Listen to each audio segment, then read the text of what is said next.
Ya arrancamos, ¿eh?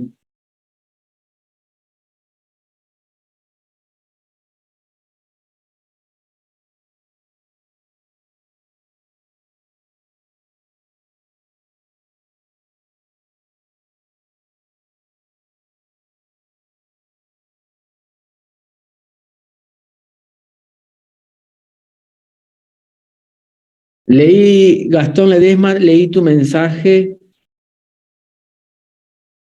y sobre el tema de los prácticos y el masivo,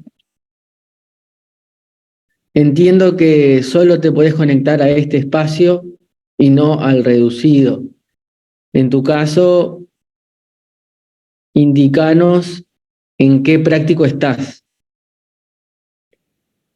Así, cuando se te pasa la asistencia, yo o Gabriela o yo, te pasamos que asistís al teórico, ¿está? Hola, profe, buen día. Hola, Gastón. Al Buen P1 día. asisto, ¿Al práctico uno? claro. O sea, lo Ah, que me choca a mí son como, o sea, yo viajo desde Piriápolis hasta Mina, como le expliqué, y eso, entonces siempre me choca con el viaje. Es más, hasta el ómnibus mismo que viene desde Montevideo y pasa por Mina llega siempre tarde. O sea que me voy cerca de las 8 y estoy en la terminal ahí, como sobando sí. media hora, entonces está ahí Tranquilo, cuando... lo importante, Gastón, es que a uno de los espacios asistas, No, claro, sí, sí. Yo quería si es a este, si es a este y es en el práctico uno, yo tengo que recordar en pasarte la asistencia en uno de los espacios y recordar que tanto en el espacio reducido como en el masivo se dan textos y que todos los textos son obligatorios. Claro, Eso claro, sí, sí, sí. eso tiene que quedar clarísimo. Está, Perfecto. Gastón, dale para adelante, éxitos, buena Bueno, cursante, gracias. dale. Hola Inti, me alegro verte, te reconocí. La semana pasada no estuviste, ¿puede ser?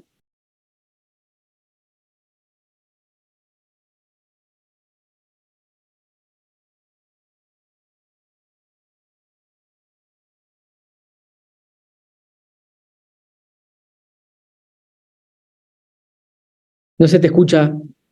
Uno, dos, tres, no tenemos audio. Dice que no con su cara.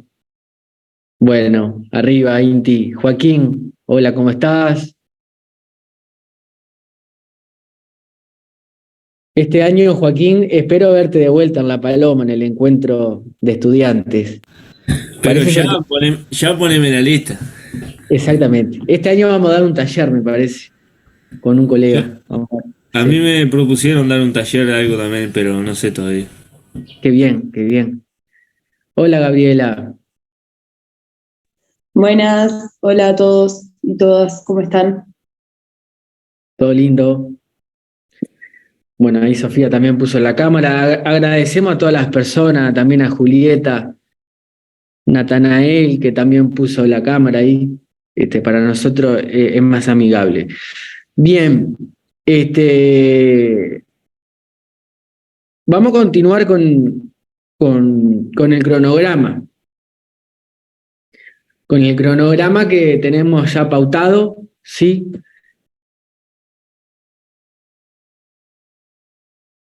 Recordarles que tenemos un cronograma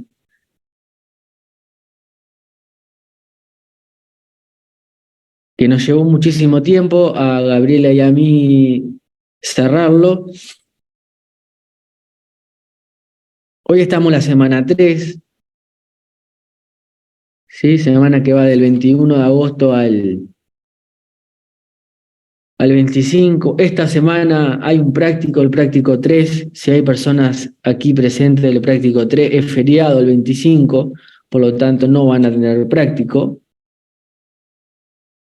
Ahí con Gabriela la semana que viene tendrán que organizarse de buena manera para poder abordar el texto que va a ir para el práctico esta semana, ¿sí? Que es el texto de Burke, de Peter Burke. Sí, exactamente. Seguramente el otro viernes, que si no me equivoco, es el viernes 1 de septiembre, ahí daremos Exactamente. el de Burke juntito con el primero de la unidad 2. Exactamente. Ahí va. Eso. Bien. Hoy tenemos el texto de Silvana Wellner, ¿sí? Que a continuación vamos a empezar por ahí, ubicar a las personas que recién hoy se conectan por primera vez, que estamos en la unidad 1, en las consideraciones sobre el conocimiento historiográfico. ¿Tá? Y que dentro de esta unidad, que para Gabriela y para mí es la unidad más embromada, ¿sí? Por los textos que hay que leer, tenemos que sacar en limpio algunas cosillas, ¿no? Entre las cosas que tenemos que sintetizar, resumir, sistematizar, es, por un lado, entender que la historia se relaciona con el pasado, ¿sí? Hay una relación pasado-presente, y que hay ciertas cuestiones a considerar en cada texto que tengamos que leer en esta materia.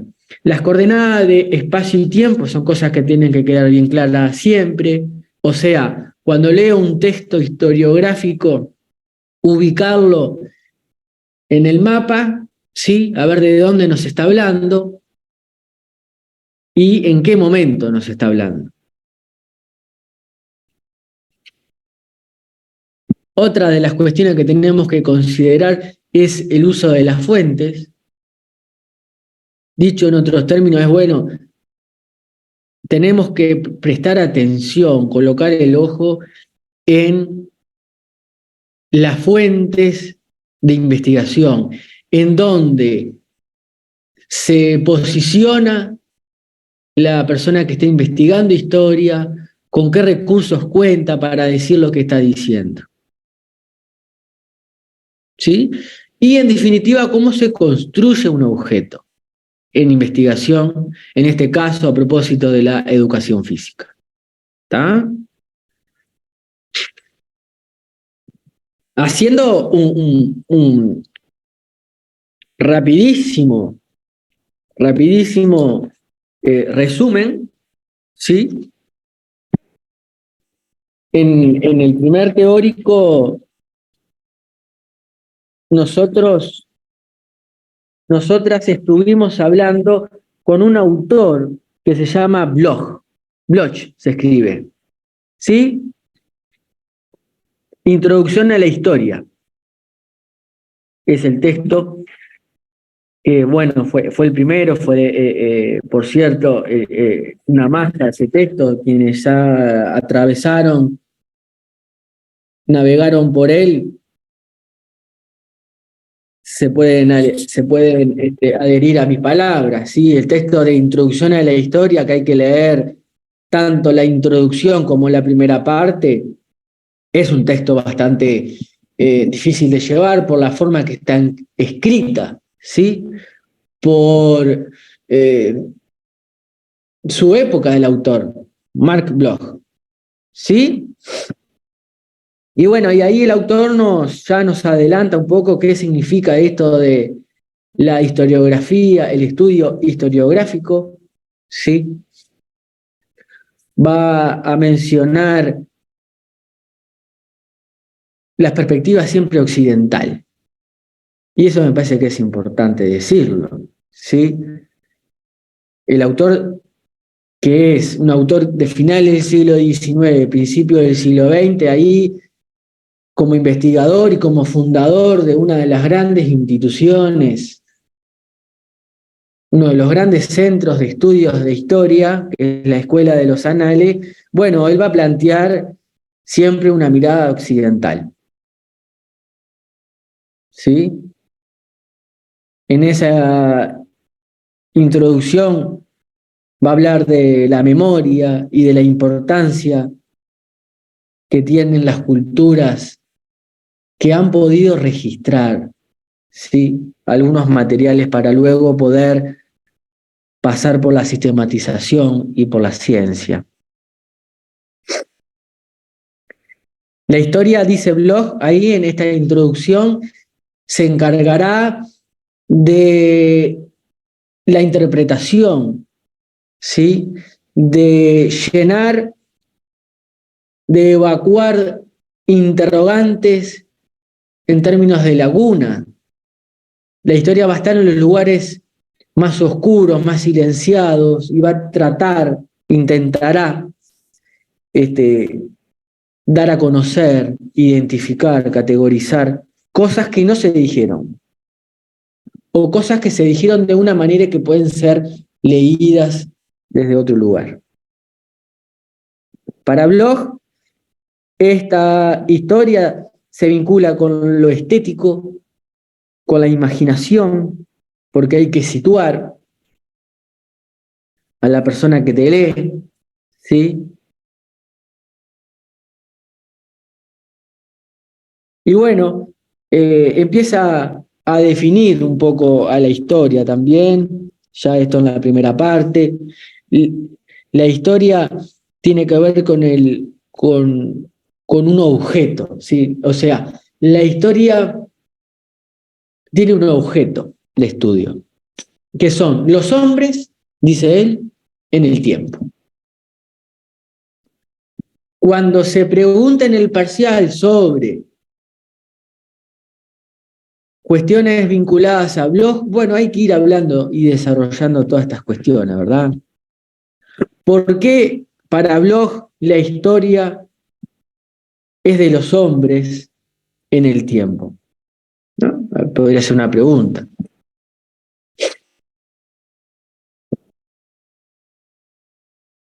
Bien, por ahí entonces fue que arrancó la primera y la segunda clase, más o menos, ¿sí? Estuvimos conversando de estas cosillas.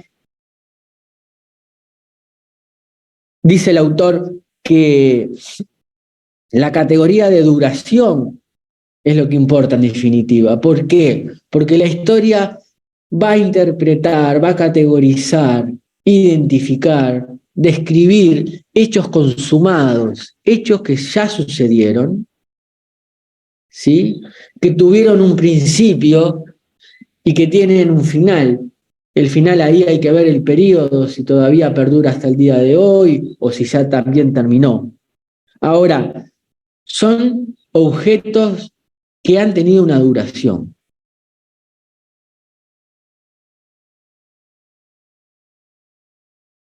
¿Está? Otra cosa relevante que nos trae el primer texto es: la historia se ha obsesionado por los orígenes y hace una crítica frente a eso, en definitiva, Bloch. ¿Sí? Porque, claro, nosotros tenemos un conocimiento de la historia que tiende hacia ahí, hacia los orígenes. Tenemos una historia muy impregnada de los episodios y de las fechas, ¿sí? Hay una obsesión, dice él, pero que esa obsesión de la tradición histórica, ¿sí?, le llama el autor a esta historia la historia episódica, ¿sí? Es un problema que tiene la historia porque los orígenes como tales son difíciles de determinar. Para Gabriele, para mí, eso es central, ¿sí?, como una consideración que hay que tener cuando uno lee un trabajo en historia. Porque el comienzo es una cosa difícil no está tan claro muchas veces el comienzo, el principio de la cosa, ¿sí? Es confuso, es distorsionado siempre el origen. ¿Ah? Y bueno, ya el autor, fíjense, en una época extremadamente positivista, de la época de las ciencias naturales, de lo verificable, de lo observable, un autor como Bloch hace un signo de pregunta en torno a esto, a la claridad que hay que tener para definir un hecho. No es tan fácil en la historia. ¿Sí? Otra consideración importante es en relación a los momentos y a los contextos. ¿Sí? En algún término, siempre que nosotros leemos un trabajo en historia, tenemos que hacer alusión al contexto, tenemos que fijarnos en qué momento se está desarrollando ese objeto. ¿Tá? Porque los objetos de investigación histórica no nacen de una planta, ¿no? No florecen de la planta, sino que están en un macro, están en un escenario, ¿sí? Que es importante comprender. ¿Para qué? Para no cometer problemas de lectura, ¿sí? Es importante leer esos momentos, esos contextos en donde se está escribiendo el objeto.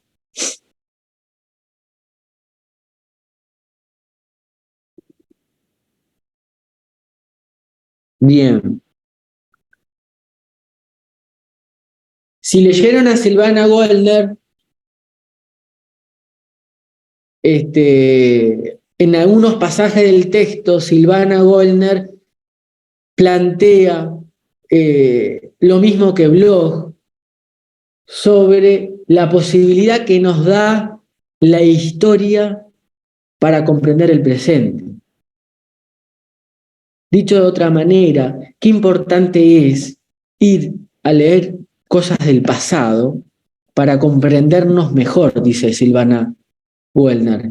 A nosotros mismos, dice Silvana, y al mundo. ¿Sí?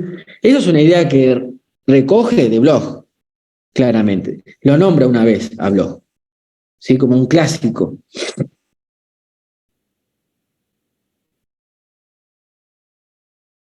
Bien. Vamos a compartir un poco pantalla.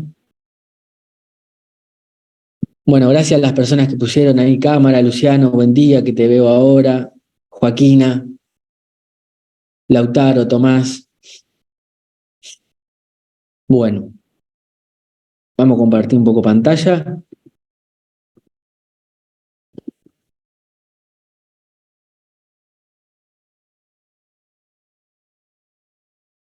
Deme un segundito, a ver si puedo aumentar.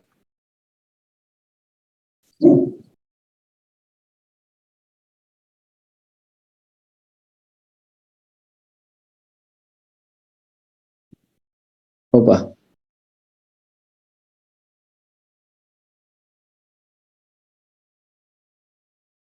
No me convence ese zoom. ¿Esto se puede correr para los costados o no? A ver. Creo que le tenés que poner el modo presentación abajo, Nico. ¿Puede ser? Abajo a la derecha. Puede ser. Ahí cómo se ve. Un poquito mejor. Por ahora está.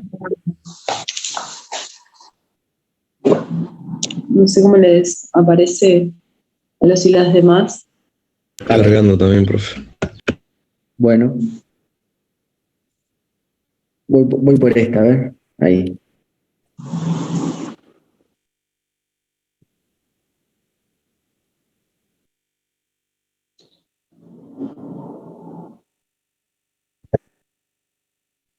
También hablamos bueno, esta es la presentación de de Bloch. Y después estuvimos hablando de esto.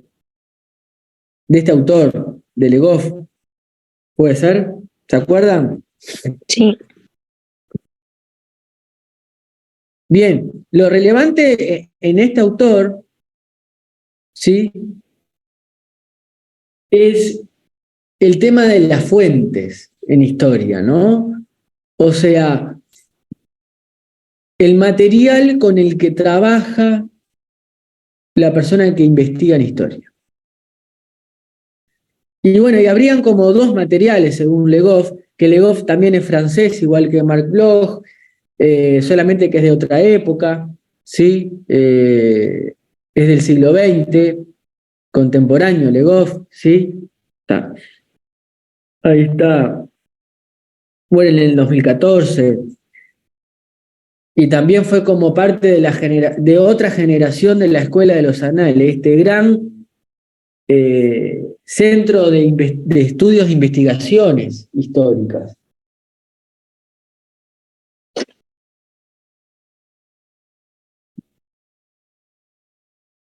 Y bueno, entonces, para Legoff, en este resumen que estamos haciendo rápidamente, habrían dos materiales, el monumento y el documento.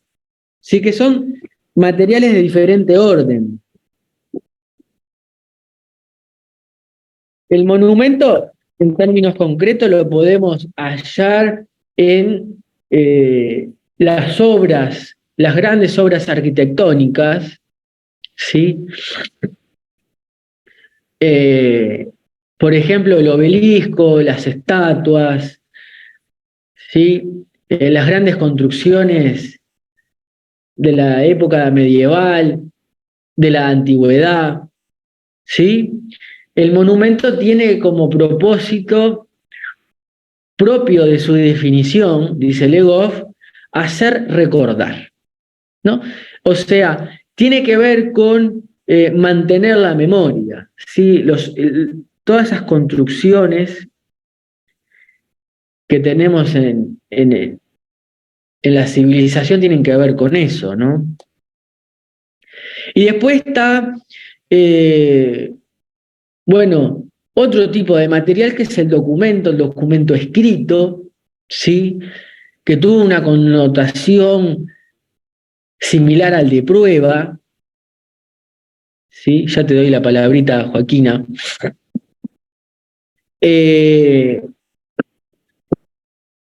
Y bueno, y se empieza a sostener, dice Legoff, cierta objetividad frente al documento. Él va a llegar a afirmar, ¿sí?, que el documento triunfa como fuente, ¿sí?, frente al monumento, producto de ese positivismo que hablaba hoy al comienzo. Con el pasaje del tiempo, durante las primeras décadas del siglo XX, recuerden, las ciencias naturales, la estadística, ¿sí?, la clasificación, ¿sí?, hace que el monumento empiece a perder valor. Convengamos que hay como cierto, no es rechazo, pero sí hay una desvalorización de esa fuente, y el documento, el papel escrito, es lo que empieza a tener una hegemonía para las personas que investigan, ¿sí?, como recurso. Legoff va a hablar de una crisis documental, de una revolución documental, todo pasa por las series, ¿sí? Y ahí es esa historia que nosotros conocemos como la historia episódica, ¿sí? Luego de la década del 60, ya en el siglo XX, va a surgir un nuevo corte de historia, que es la nueva historia, en donde se transforma el documento y hay todo un giro en torno a la forma de utilizar la fuente, ¿sí? Joaquina, disculpa que me fui un poquito ahí. No, era para hacerle una pregunta en realidad. Dale. Porque en una parte dice que el documento se contrapone a la intencionalidad del monumento. ¿Me podría explicar eso? Porque no lo entendí muy bien. ¿Por dónde quiere ir? Sí, está muy bueno. A ver, Legoff lo tenemos que entender como un autor crítico, en primer lugar, de la forma tradicional de la historia, ¿sí? La historia episódica, de esta historia positivista, podríamos decirlo. Él va a plantear que hay intencionalidad en las fuentes, hay intencionalidad, ¿sí? Hay una intencionalidad si tú vas, por ejemplo, a Montevideo y en la calle Boulevard Artigas y 18 de julio, en esa esquina hay un monumento cargado de simbolismo, ¿verdad? Ahí hay una intencionalidad. ¿Qué se quiere decir ahí con ese monumento? Haciendo preguntas, ¿no? ¿Por qué está ahí, en ese punto y no está en otro? Podemos hacer una serie de preguntas para la historia de por qué ese monumento está ahí y nos dice cosas. Ahora, en el documento, mirá qué interesante esto, la historia positivista va a decir que no hay intencionalidad, son pruebas, ¿sí? Eso es refutable, eso se puede cuestionar según Legoff y según una corriente historiográfica que es la escuela nueva, la historia cultural, etcétera, etcétera, ¿no? ¿Por qué? Porque también se puede sostener que en el discurso, en la palabra, en lo que está escrito, en la fuente, en el documento, también hay intencionalidad. ¿Está? Por eso es que dice, parece poseer una objetividad el documento, parece poseer. Para la historia nueva, en términos estrictos, no la tiene, porque también hay intencionalidad en el monumento. No sé si fui claro. De todos modos, en la historia positivista, que fue la historia del siglo XX, siempre se va a sostener que el documento es una prueba objetiva, neutra, etcétera, etcétera. ¿Qué pasa? Con el surgimiento de las nuevas corrientes historiográficas, esto se empieza a interpelar, sosteniendo de que también hay intencionalidad en la forma que está escrita. Hay relaciones de poder, va a decir Legoff, también en el documento escrito. ¿Por qué? Y bueno, porque la historia está escrita por unos y no por la mayoría, sería, ¿no? La historia que conocemos es una historia con ciertos lentes, con ciertos cortes, que tiene ángulos, que tiene aristas, que son unas y no son otras. Ahí hay intencionalidad. ¿Me explico?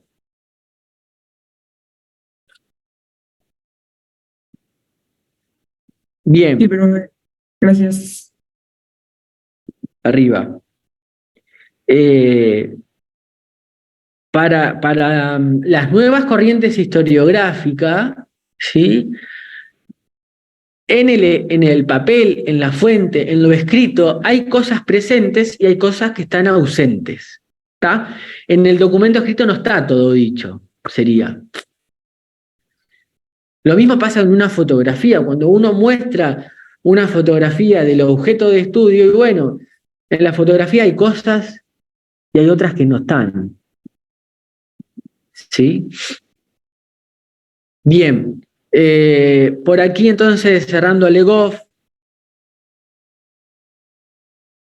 en la página 235 hay una cita que para Gabriel y para mí es importante, que tiene que ver con esto de las relaciones de poder y las formas de decir, las formas de interpretar la historia, ¿sí? si nos basamos en las fuentes, en cierto tipo de fuente, y siempre nos vamos a quedar con un corte de la cosa, ¿no? Bien.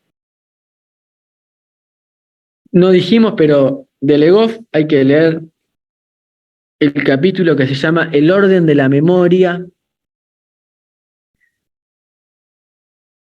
El título del libro es El orden de la memoria, el tiempo como imaginario.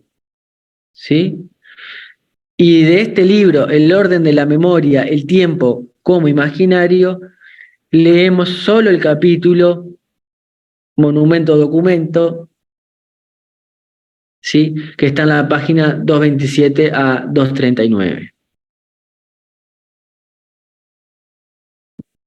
Es un texto y un autor que se pregunta mucho en parciales y en exámenes, ¿tá? Particularmente sobre el tema de fuentes, ¿sí? Que es como, ¿no? Nos aporta Legoff el tema monumento y documento, como fuente, como recurso.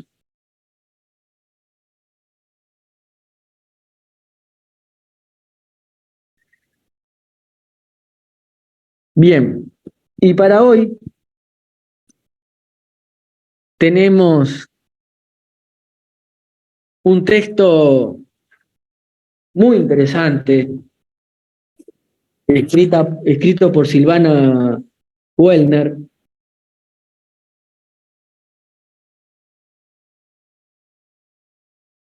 ¿sí? De un libro que se llama Apuntes de Historia para Profesores de Educación Física.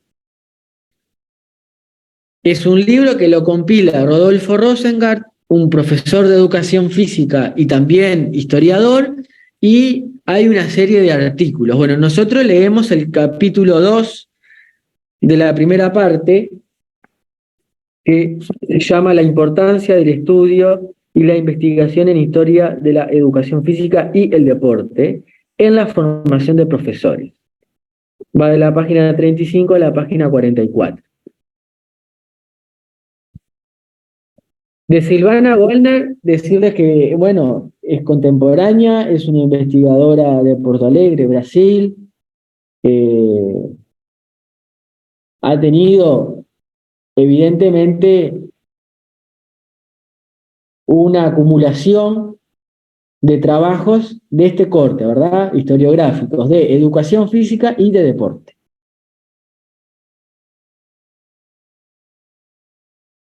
En Brasil tienen como tradición en historia hacer ciertas distinciones. Por un lado colocan la categoría de educación física, por otro lado deporte. Hay en otra región de Brasil, es tan grande Brasil, que en otro lado hablan de cultura corporal, ¿sí? En otros lados, como Carmen Suárez, otra autora que vamos a leer, hablan de prácticas corporales, ¿sí? Bueno, en Argentina también los usos de las categorías son distintos. En La Plata, por ejemplo, que nosotros tenemos como cierta influencia con La Plata, porque hay relaciones académicas, hablan mucho también de cultura corporal, ¿sí? No hablan tanto de deporte, ¿sí? Hay que ver ahí cómo se va escribiendo.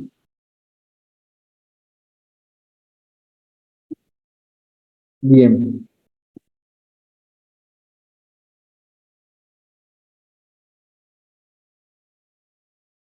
Entonces,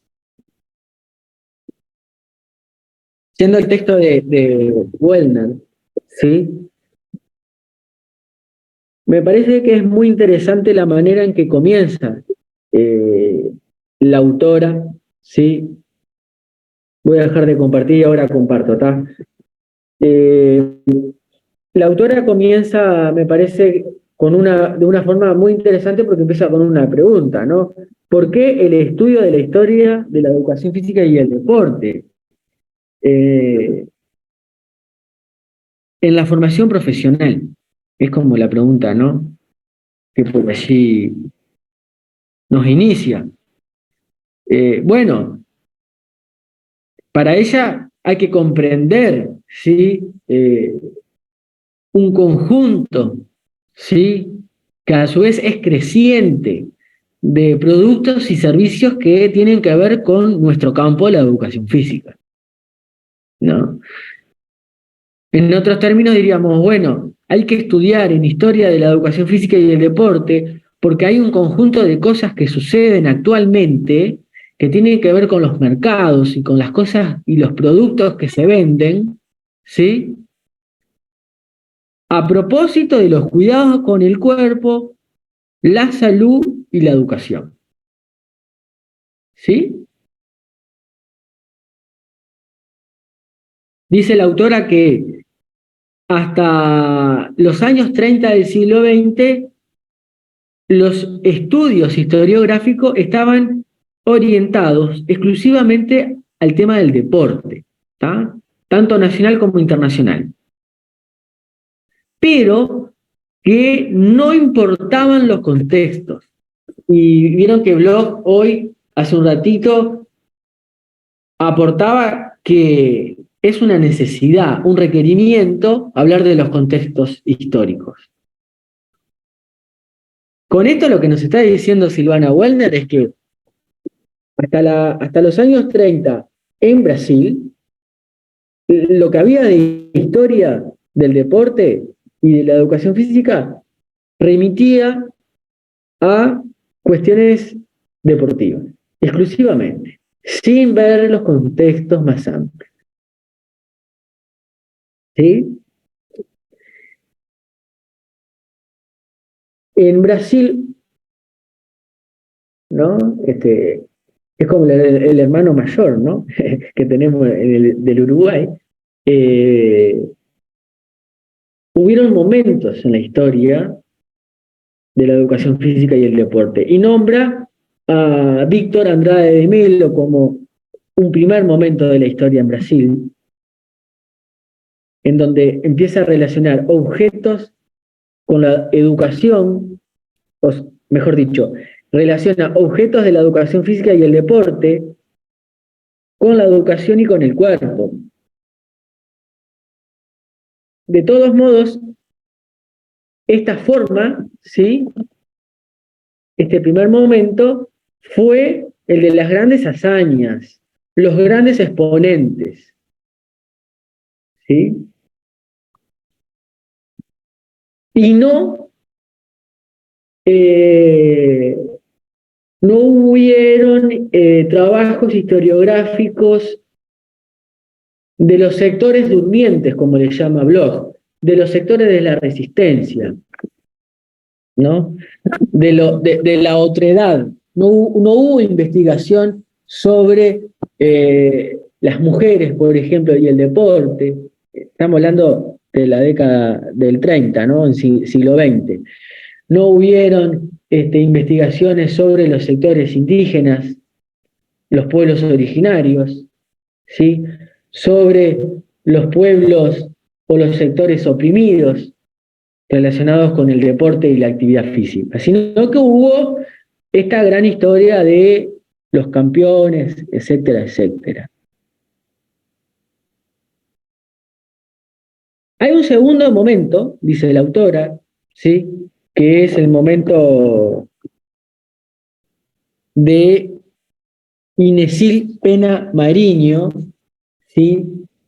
Esta autora destaca dentro de sus trabajos las referencias teóricas y la utilización de fuente primaria. Es como, bueno, el momento en donde empiezan a ocuparse de una forma científica, histórica, el uso de la fuente.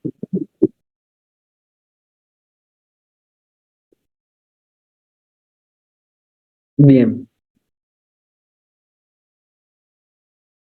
Sobre el primer momento, gente, voy a leer una parte del texto, ¿sí? El momento de Víctor Andrade de Mello, ¿sí? Leo. Vale recordar que es a partir de los deportes, vale recordar que es a partir de los años 30 que el Estado se empeña en concretizar varias acciones en el campo específico de las prácticas corporales y deportivas, identificando a la educación física y el deporte como espacios de intervención en la educación de los ciudadanos, en este sentido de la valorización del cuerpo estéticamente bello y del perfeccionamiento físico de cuerpos saludables y aptos, capaces de enfrentar los desafíos de la vida modernizada. ¿Sí? Por ahí un poco por dónde van los estudios, ¿sí?, de la época de Víctor Andrade de Melo, ¿no?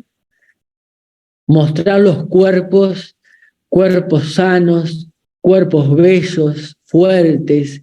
De eso se encargó un poco en primer momento en Brasil. Bueno, aquí en el Uruguay hay también, ¿no?, algo de esto, uno puede llegar a ver, se me ocurre rápidamente la estatua que hay en la Intendencia, ¿no?, en el punto neurálgico de Montevideo. Ahí en la Intendencia de Montevideo tenemos un cuerpo desnudo, fuerte, bello, hombre, por supuesto, ¿no? Que nos carga de simbolismo. Bueno, está hablando de eso ahí, ¿sí? Los grandes exponentes, como de una política general. Ahora, el momento de Inesil Pena Mairiño, que va de 1915 a 1987, ¿no? El periodo del autor ahí, se destacan desde otro lugar, se destaca por tener buenas referencias teóricas como la utilización de las fuentes primarias. ¿Sí? En este momento hay una mirada crítica, dice la autora. Empieza de a poco, lentamente, a tener fuerza la mirada crítica de la historia. Nombra a Peter Burke, ¿no?, como uno de los fundadores de las nuevas corrientes, que son más críticas. ¿Sí? Dice el texto, la historia episódica, que sería la historia tradicional, ¿verdad?, deja de ser hegemónica y los análisis críticos, politizados y contextualizados invaden la producción académica en el país. Está hablando de Brasil. ¿Sí? La influencia de la escuela de los anales, de la cual Le Goff fue parte, bueno, evidentemente tuvo sus resultados, ¿no? Ahí va a nombrar a la historia oral, la historia cultural y la nueva historia, y la historia social, como las nuevas corrientes historiográficas, ¿sí?, que empiezan a tomar fuerza en Brasil, convengamos, a partir de este periodo, de segundo momento. Profe, aguante que lo corte. La social, la nueva y la cultural, ¿cómo que fue que dijo? Y surge en contraposición a la historia episódica, a la historia positivista, convencional. ¿Ah? Son como respuestas ante lo que nosotros conocemos como historia tradicional. ¿Sí? Son como fugas, accidentes que van surgiendo en el campo historiográfico, en el campo de la ciencia de la historia, que dieron otras posibilidades metodológicas de estudio. ¿Sí? La historia cultural, la nueva historia, uno de los propósitos que tiene es darle voz a los sectores sumergidos, a los sectores vulnerabilizados, ¿sí?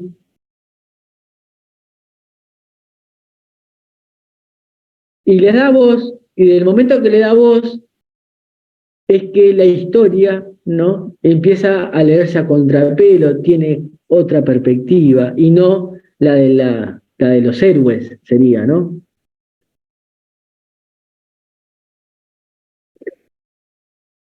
Profe, perdón que te corté, pero ¿cuál era digamos, el personaje o autora de del segundo momento? Lo voy a poner en pantalla, así lo escriben bien. Acá está, miren. Ahí va, gracias. Vamos a aumentarle el tamañito.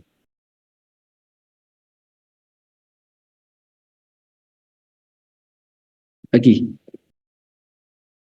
No sé si lo ves, Nicolás. Sí, sí, perfecto, profe.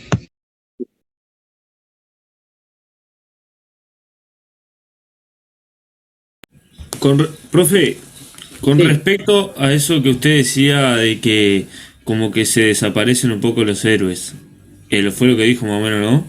No es que Deja- desaparecen. pero Nunca más. dejan de tener tanto protagonismo, quizás, ¿no? Claro, ahí va. Podríamos decir que nunca desaparece. La historia sigue siendo, ¿no?, determinante y sigue siendo escrita siempre por desde cierto lugar. Lo que surge ahora son otras lecturas, complementarias, sería. Claro, aparecen como otros personajes, por así decirlo, que cuentan la historia desde su punto de vista, ¿no?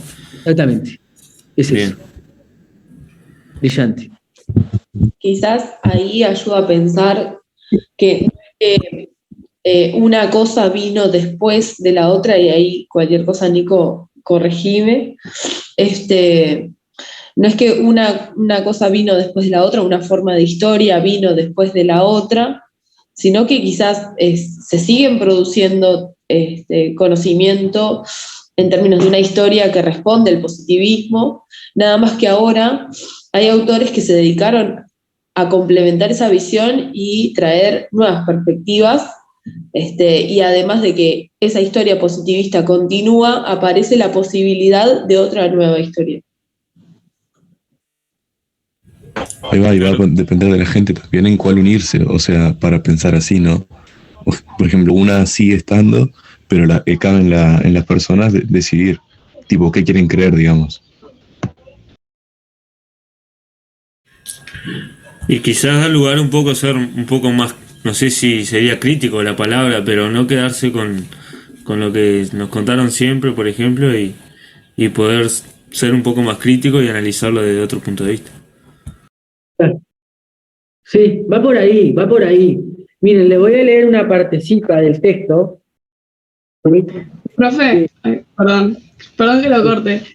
Yo tipo noté como dos diferencias de lo que decían los compañeros también, para diferenciar tipo los momentos, ¿no? Y lo que vi, por ejemplo, de la primera fase y la segunda, que dice es que, por ejemplo, el modo de hacer historia es el mismo, esto que dice de historia episódica, solo que en el segundo momento empieza a relacionarse con el contexto nacional y no al mundial, como en el anterior. Y que sí hay nuevos autores y no como los anteriores que eran militares y qué sé yo. Sí, eso está muy bueno, Sofía, que dijiste. Brillante. Profe, otra cosita yo. Pero, Dale, Lucas, vamos, ya. años 30, ¿no? Decía que, si me equivoco me corregís, de que no había una historia o que no se había trabajado con mujeres, con nativos americanos, con algo de eso, ¿no? Puede ser. Sí. Está. Pero igual, o sea, decir eso en los años 30, si Bloch en los 40 escribía que vos dijiste que no tenían en cuenta el contexto, ¿no? Y Bloch en los 40 ya estaba escribiendo de que había que tener en cuenta el contexto, o sea que en Europa no, todavía había esa mentalidad positivista de no tener en cuenta el contexto. Sí, claro. Y entonces como que se está hablando ahí de minorías y eso, pero por ejemplo la esclavitud en Brasil no había terminado hace menos de 50 años. Se entiende como que Sí, clarísimo. como que está hablando de minorías, esas cosas, pero en la realidad de los años 30 no era así. Sí, sí. Eso nomás. Muy bueno, Lucas. Sí, a mí me parece que el aporte que nos dan las nuevas corrientes historiográficas, como la historia cultural, la nueva historia, la historia social, es que el trabajo historiográfico, la narración de lo que se está diciendo, está sujeto, está impregnado, influenciado, primero, por intereses personales de quien escribe, políticos, sociales, económicos, etcétera, etcétera, y al mismo tiempo, me parece que esto es lo bisagra, gente. Es una imposibilidad, es imposible describir tal cual el hecho. Que para la historia episódica, tradicional, hegemónica, siempre se nos mostró la historia diciendo, esta es la historia, y es así. A contrapelo, se podría decir de que esa descripción, tal cual, no es así. Hay otras cosas que están ocultas, silenciadas de la historia que habría que darle lugar. No sé si me explico. Dale, Maxi. Maxi y... Capaz que está mal, ¿no? Pero lo relaciona con Legov, el tema del documento, y capaz que por ese modo el documento pierde validez, ¿no? Porque no se cuenta tal cual lo que es, no se muestra tal cual lo que es, y capaz que de cierto modo el documento pierde fuerza por eso mismo, ¿no? Por no mostrar tal cual lo que es, ¿no? Sí, para mí lo que pierde fuerza ahí, Maxi, es que cuando estamos mostrando, por ejemplo, la educación física, voy a poner un ejemplo, la educación física en la educación industrial, ¿sí? De momento que yo utilizo solamente un tipo de fuente, ¿sí? Que es la fuente del director del establecimiento, ¿sí? Yo estoy mostrando ahí ciertas formas de interpretar a la educación física. Ahora, si yo me baso, por ejemplo, en los periódicos de la época y veo otras cosas, puedo dar cuenta de que la educación física también tuvo otro color, tuvo otra forma, ¿sí? Otro desarrollo. Siempre para esta forma de hacer historia, que es la historia cultural, la nueva historia, es imposible describir tal cual lo que sucedió. Siempre hay que dejar preguntas abiertas, sería. ¿Sí? Si bien hay que decir cosas, porque tal, si no, no vale nada. Fíjense que esto es hay que aplicar el método científico. Hay que dar cosas como legítimas, como cosas verdaderas. Ahora, lo que sí hay que decir es que en esto que se está diciendo hay otras cosas que no se conocen. O, de lo contrario, puedo decir, esto que yo estoy diciendo es solo una interpretación. Insisto, en la historia positivista, estas advertencias no aparecían de forma explícita, o no aparecen. Tenemos a Sofía y a Joaquina, y a Nicolás. Estaba Nico primero, me parece. No, habla tranquilo nomás. No, lo que iba a decir, pensando en lo que dijo Maxi y Joaquín, creo que también, es que por lo que yo entendí también del texto es como que por más que sea muy riguroso el trabajo, es una mirada, es tipo, porque siempre va a haber cosas que un investigador va a sacar o no va a poner, entonces como es una parte de lo que se puede entender. O sea, así sea muy riguroso, es como una mirada nada más.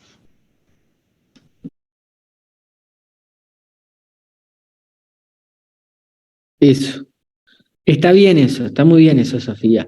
Y cuando hagamos el ejercicio de leer en la unidad 2, porque todo esto es en la antesala, cuando tengamos que leer en la unidad 2 y en la unidad 3 trabajo historiográfico sobre la educación física, tenemos que tener eso en consideración. Estamos leyendo una construcción propia, sería, de la persona que investiga. Bien, seguimos. Nicolás o Joaquina, no sé quién va. Y ahora está Maxi también con Joaquín. Dale vos, Joaquín, nomás tranqui. No, yo iba para agregarle a lo que decía el profe, que cuando, por ejemplo, ¿no? Que estaban hablando de la esclavización, la historia de ese hecho lo escribieron personas blancas, o sea, no es totalmente totalmente la historia si para ti. Sí. Sí, esa es la gran crítica, ¿no, Joaquina? Es decir, la historia episódica, tradicional, positivista, está escrita por ciertos, pocos hombres, ¿no? De una clase social distinguida, ¿sí? Hombres, etcétera, etcétera. Está muy bien eso. Nicolás, Maxi, Joaquín. No, y yo el de la pregunta. A eso que hacía referencia Maxi, sé que tiene un nombre, o sea, es una definición, pero no me acuerdo, quería saber si vos me la podías hacer acuerdo del nombre de la palabra. De eso de obviar parte del contexto, o sea, vos estás explicando, ponele, estás explicando algo y te estás olvidando de un contexto importante. Eso tiene un nombre y no me lo estaría acordando, quería saber si me lo podías esclarecer. Sí, no sé bien si apuntás al anacronismo. El anacronismo tiene que ver con una falla en la interpretación, por no decir el contexto. Del momento que tú como investigador no das cuenta del contexto social, político, económico, incluso podemos decir el contexto local y regional, podés llegar a cometer anacronismo, es decir, interpretar de forma equivocada ese hecho por desconocer ese contexto. ¿Sí? Muchas veces, si no hay un buen contexto, si no hay una buena situada de la cosa, vamos a juzgar lo que pasó. Y ahí eso para la historia sería como un crimen, ¿viste? Eso no hay que hacer. Es un error juzgar al pasado a partir del presente.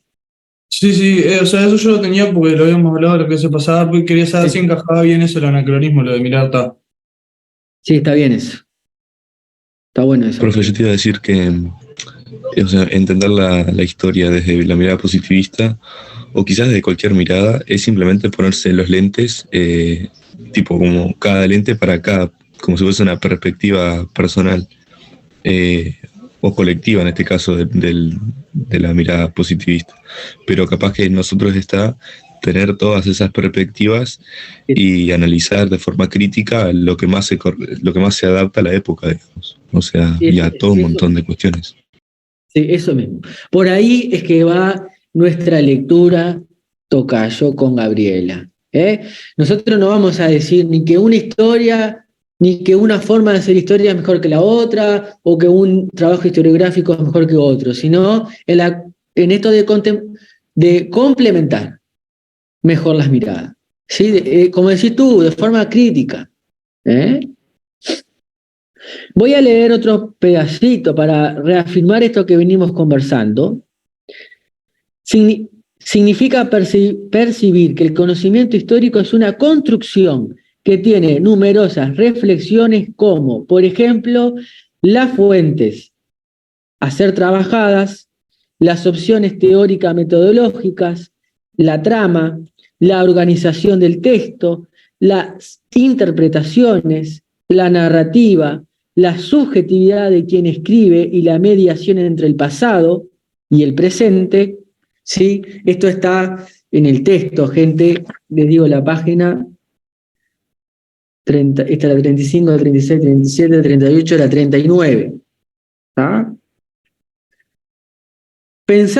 Leo otro pedacito, pensando en el campo de la educación, pensando en el campo de la historia de la educación física y del deporte, es posible vislumbrar un horizonte pleno de multiplicidades, de interpretaciones, de miradas, de formas de narrar varios acontecimientos como, por ejemplo, historia de diferentes modalidades deportivas, de instituciones, eventos, competiciones, de nivel internacional, nacional, regional y local.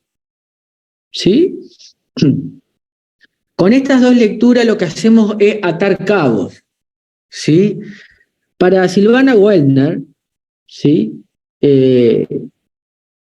Recuerden, el conocimiento histórico es una construcción que tiene reflexiones, que tiene decisiones, ¿eh?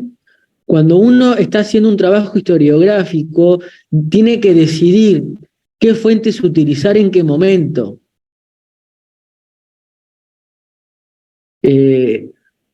Por ejemplo, las fugas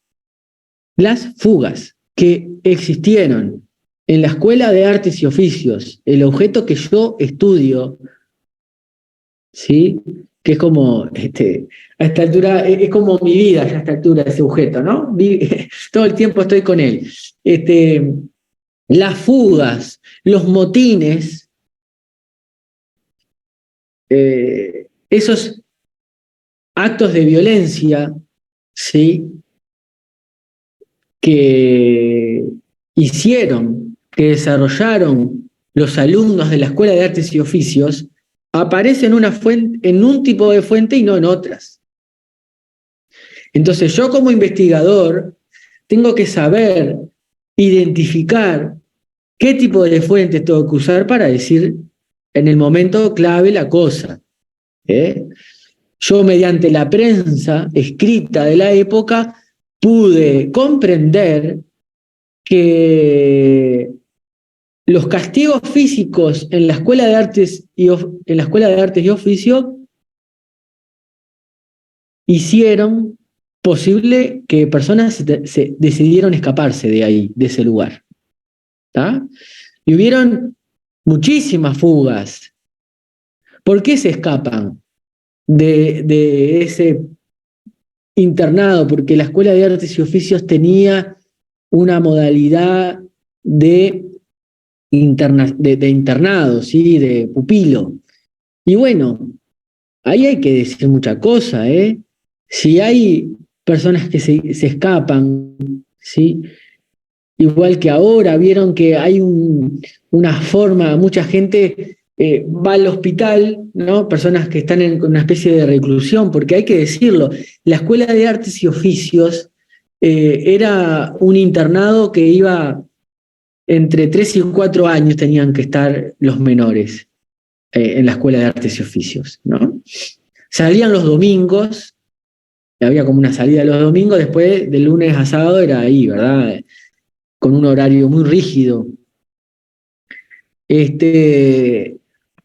Cuando habían accidentes laborales en los talleres o, bueno, enfermedades, recuerden que en la época de la Escuela de Artes y Oficios, que finales del siglo XIX, el estado sanitario del Uruguay no es el de ahora. Se moría muchísima gente por las infecciones, por los virus, ¿no? Los alumnos iban al hospital de Caridad en caso de internación de larga duración. Y muchas veces utilizaron el hospital como escape, ¿no? Se escapaban del hospital de Caridad porque era más fácil escaparse del hospital de Caridad que del propio establecimiento, por la estructura de vigilantes que tenía, ¿no? ¿Esto por qué lo traigo? Bueno, por las fuentes a ser trabajadas, ¿sí? Yo, si solo me baso en lo que dice la correspondencia y lo que firma el director, yo de las fugas, de los accidentes, de los motines, voy a sacar poca cosa o nada. ¿Tá?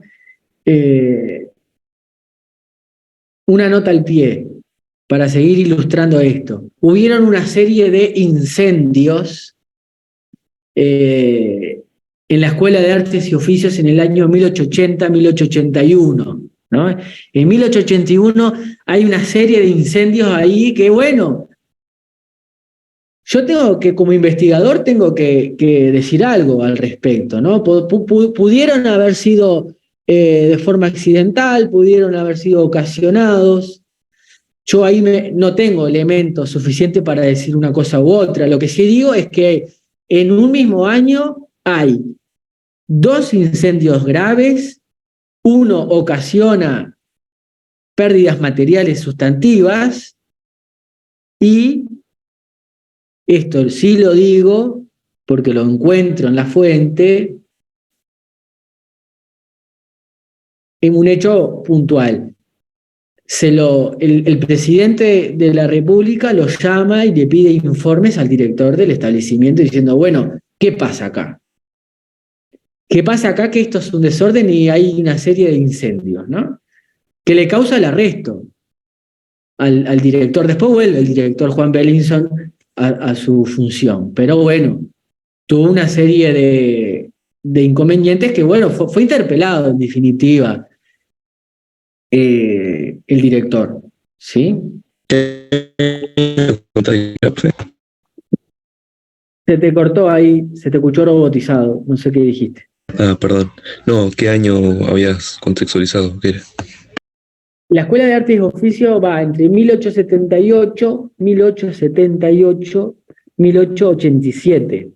Es una época que, bueno, yo tuve que leer mucho de contexto porque es un contexto muy lejano. ¿Sí? Es finales. Aparte, profe, me estaba fijando y pasó por la mitad de la dictadura, o sea, Claro, está medio heavy. Está mediado por el militarismo. Yo le llamo una época militarista. Son el gobierno de Lorenzo Latorre, coronel Lorenzo Latorre, después viene un interinato de Francisco Vidal, después viene otro militar, que es Máximo Santo, y después va a venir otro militar que es Máximo Tajes. La Escuela de Artes y Oficios era una institución que enseñaban arte, enseñaban oficios y dependía del Ministerio de Guerra y Marina. Un ministerio que no existe hoy, tiene otro nombre, en todo caso. El militarismo es fuerte ahí, ¿no? Bien. Sigo un poquito más.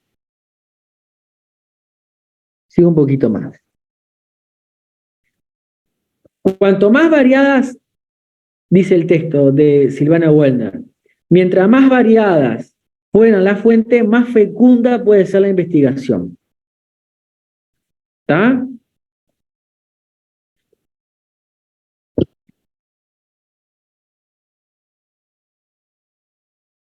Profe, ¿y ese no es nuestro propósito también como docentes a la hora de enseñar cualquier cosa? Sí. O sea, más en el caso de la educación física que tiene tantas perspectivas. Si nosotros a una persona le abrimos más puertas, va a tener una mayor capacidad de análisis reflexivo y crítico respecto a algo. Es brillante eso, Nicolás, que estás diciendo, porque estás ya vinculando en definitiva el por qué en la licenciatura en educación física, en una licenciatura de profesorado, ¿no? Esto aparece así, ¿no? Y vale en el sentido más amplio, sí, yo estoy de acuerdo con eso.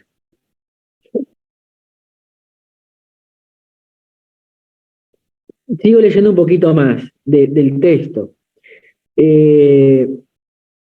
Dice la autora, las fuentes documentales, es decir, lo escrito, así como las fuentes iconográficas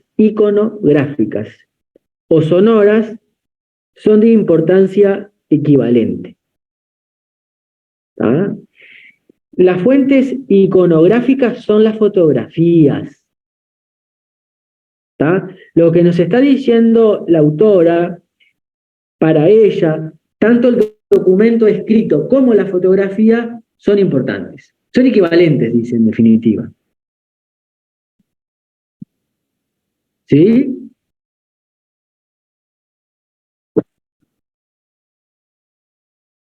Cosa que, a ver, consideración que yo tomo en cuenta. Por algo es que yo en las producciones escritas sobre la Escuela de Artes y Oficios siempre intentaré mostrar alguna imagen. Porque la imagen dice cosas que el escrito no dice y viceversa. ¿Sí? En el teórico pasado yo mostraba una imagen de la Escuela de Artes y Oficios. ¿Sí? Voy a pasar a mostrar una imagen que no mostré la clase pasada. No sé cómo estamos de tamaño ahí.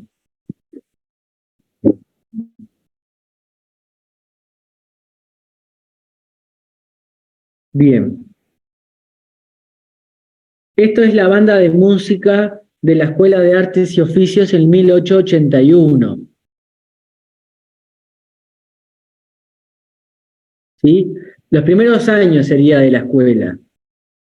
Y observen, por favor, lo que hay en la imagen. Hay cosas que están expresadas y otras que no. En primer lugar, en la centralidad aparece el director. El que está aquí es Juan Bellinson. Aparece en adelante y en el medio. ¿Sí? Director de la Escuela de Artes y Oficios. Aquí estaría uno de los profesores a la derecha, no se ve muy bien, la calidad de imagen es de 1881, ¿sí? Aquí estaría uno de los profesores, de los tantos profesores que tenían en la escuela de música, porque había varios profesores de música. En este artículo que escribí, los nombro a todos los profesores, a los alumnos que se destacaron, ¿sí? En esta imagen hay cierta configuración de cuerpos, ¿sí? ¿Por qué esta fotografía de 1881 nos muestra esto? Que hay cierto orden, ¿sí? Incluso consideramos que la orquesta, la banda, tiene en sí mismo un simbolismo trascendente para la civilización. Hay una persona que dirige, ¿sí?, la armonía del resto. Eso es relevante para la época, que es una época de la civilización, la época de José Pedro Varela, de la escuela primaria, ¿sí? Ya te doy ahí la palabra, Nico. Convengamos los colores, ¿sí? En el medio, las personas que están de ropa clara, se usaba ropa gris, ¿sí? Bombacha de paño gris, como se le llama en la escuela. Están las personas más pequeñas, ¿sí? Los más menores, queridas. Y en los extremos, en los bordes, ustedes ven los rostros y ven los cuerpos que son de personas de mayor edad, probablemente. Bueno, en la escuela hubo una banda de música para cada división. Hubieron 4 divisiones, ¿sí? De la primera a la cuarta. La cuarta división era los más pequeños, la primera división eran las personas más grandes, las que tenían más experiencia y las que, bueno, salían mucho de la escuela a tocar a teatros, plazas. Bueno, llegaron a ir a Buenos Aires. Andaban muy bien. Yo en ese artículo, denme un segundo.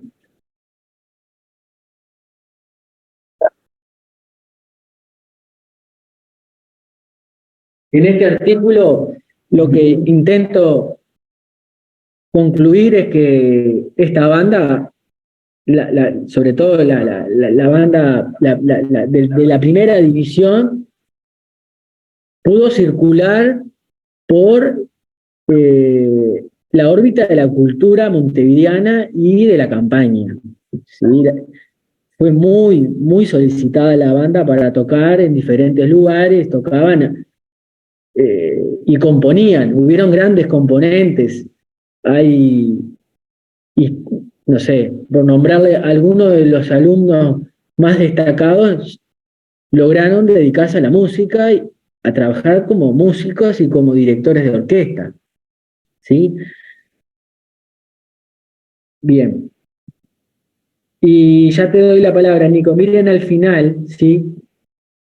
Bueno, los instrumentos, todo un tema, ¿sí? Aquí también tenemos, ¿no? Más instrumentos.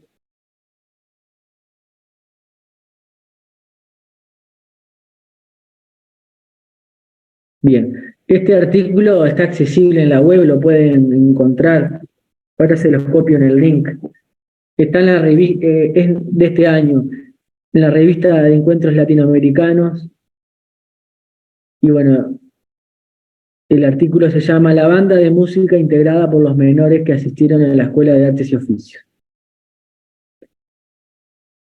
Sí, Nico. No, yo siempre que esa imagen es el fiel reflejo de una época, o sea, me refiero a que la cara visible de un país casi siempre es la persona que está a cargo de ella, o sea, ya sea presidente, no sé, rey, lo que sea. Y en nuestro caso, o sea, capaz que en esa época había una persona al mando que era muy notorio como su gobernación, no sé cómo decirlo. Y pasa lo mismo que en la orquesta, o sea, como que todo se lleva a cabo gracias quizás a las personas que conforman la orquesta, pero se ve lo que tipo la persona que manda, digamos. No sé si entiendes a lo que voy.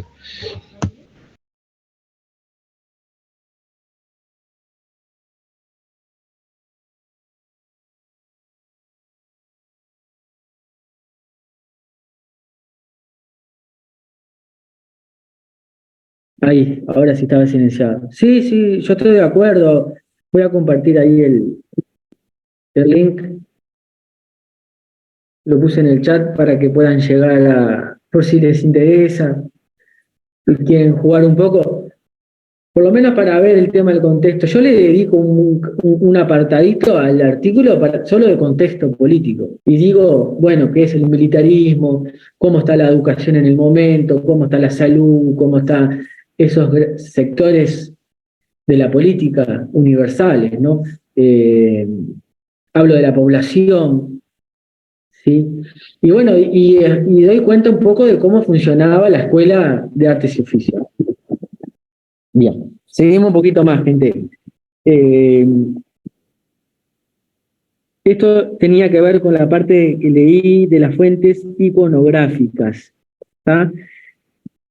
Qué importantes son las fotografías, diríamos. Hay toda una metodología en torno a el uso de la imagen que, bueno, yo estoy haciendo este año un seminario exclusivo sobre el uso de la imagen. En realidad es un seminario semestral que ya lo terminamos y, bueno, tuvo que ver con autores que nos ayudan a utilizar metodológicamente mejor la imagen. Yo la verdad soy muy novato, tengo muchas limitaciones sobre el uso de la imagen. Tendré que mejorar metodológicamente sobre el uso de la imagen para el trabajo. Pero bueno, problema tenemos todas las personas, ¿no? Bien, enseguidita de esto de las fuentes iconográficas, nombra Silvana Wollner a Mark Bloch en el libro Introducción a la Historia y habla sobre el tema de la diversidad de las fuentes, ¿está? Gente, en las últimas 2 páginas hay una cosa interesante. Voy a leer un pedacito, ¿sí? Imaginemos una situación, 2 puntos. Investigar la inserción de las mujeres brasileñas en una modalidad deportiva como por ejemplo la natación. Para un análisis como este, muchas pueden ser las fuentes utilizadas, tanto en cantidad como en diversidad. Además de registros oficiales de clubes, periódicos y revistas, es muy pertinente recorrer otros vestigios del pasado como, por ejemplo, fotografías, tanto aquellas publicadas en los periódicos como las guardadas en álbumes de familia.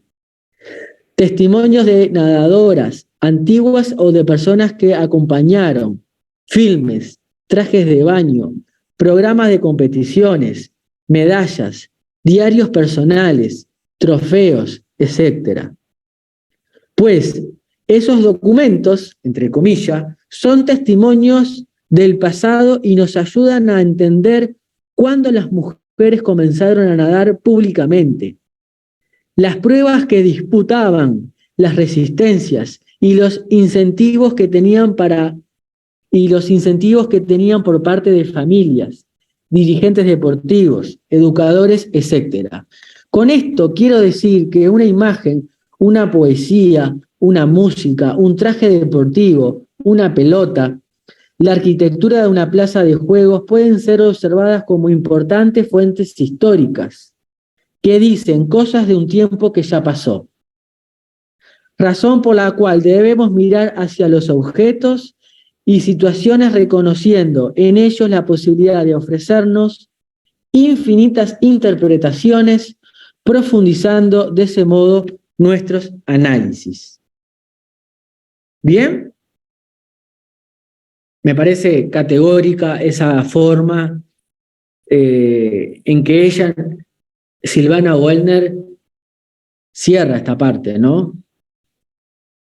Lo último que leo.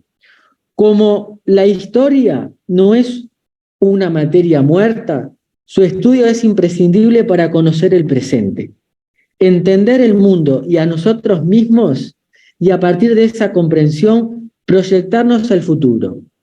Futuro que es hecho por la acción concreta de mujeres y hombres cuyas historias personales expresan experiencias que, al ser compartidas, hacen brotar otras, transformando el actuar humano en un proceso simple, siempre innovador, porque es siempre diferente e imprevisible, ¿no? Ahí es como ella cierra ahí el artículo, para mí, insisto, muy interesante, ¿sí?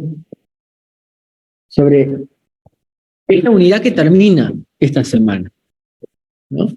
Que termina el jueves con Peter Burke, gente, que nos va a dar más elementos. Peter Burke nos va a dar mayores elementos para poder hacer una especie de comparación entre la historia clásica, episódica y la nueva historia, ¿sí? Y ahí cerraríamos con la unidad 1. Es un texto, el de Silvana Wellner, muy llevadero, muy bien escrito, que tiene pasajes alucinantes. Traté de leerles para mí los mejores momentos, pero habrán otros. Y bueno, decirles que es una autora que se pregunta en la unidad 1, ¿sí? Básicamente en términos de reflexión, ¿por qué hay que leer trabajos historiográficos en la formación del profesorado? Y por ahí hoy Nico contestaba muy bueno, y bueno, Maxi también contestó, Joaquín, ¿no? Para el práctico la idea es llevar una preguntita de parcial, ¿tá? Con Gabriela la idea el jueves es abordar a Peter Burke y llevar una pregunta que se hizo ya en parciales o en examen, todavía no la elegimos, pero para esta semana la idea es, bueno, ¿qué se preguntaría de la 1? ¿Cómo responder algo sobre la unidad 1? ¿Tá? Nicolás tiene la mano levantada. De mi parte no tengo más nada, gente. Preguntas y comentarios, sí, recibo las que quieran. Yo la había dejado levantada, profe. No importa un poco, así que muchas gracias. Nicolás, con esto último que comentabas, habíamos dicho que el primer parcial constaba, claro, como de preguntas más bien amplias, ¿no? Bien abarcativas, y que está el trabajo nuestro sería como de articulación de... Se me fue. Bien. No, era como más, no tanto preguntas como de lectura de cada texto, sino más bien alguna pregunta más amplia como esta última que veníamos comentando, y el trabajo nuestro de articular, ¿no? Estaba bien. Perfecto, clarito.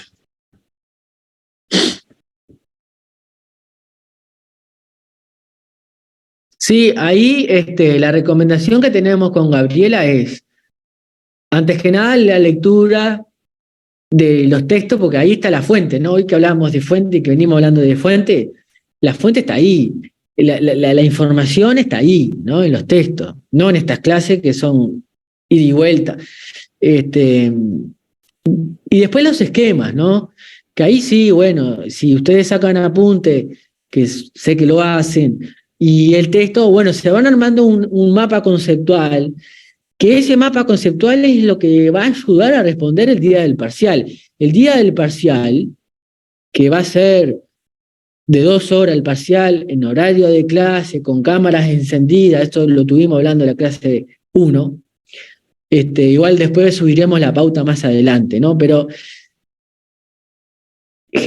así, en términos genéricos diríamos que ustedes van a tener a disposición sus cuadernos el día del parcial y que bueno, que esos cuadernos tengan la síntesis, tengan los esquemas, porque ese día no van a poder leer porque no les da el tiempo. No va por ahí el pienso de nuestro parcial. El día del parcial, en todo caso, pueden tener una ayuda de memoria, que es el esquema, y le dan para adelante la escritura en esas 2 horas, sí, respondiendo a full, ¿sí? Que se sube en ese mismo horario y va por ahí. Bien, Mateo. Sí, perfecto, claro. Bien. ¿Más preguntas, comentarios, gente? Arriba. Bueno, profe, que tenga buen día, nos vemos. El jueves. Dale. Chau, Tommy. Arriba. Chau, Antonella. Chao, gracias. Chao, profe, nos vemos. Nos vemos. Chao, profe, que pase bien.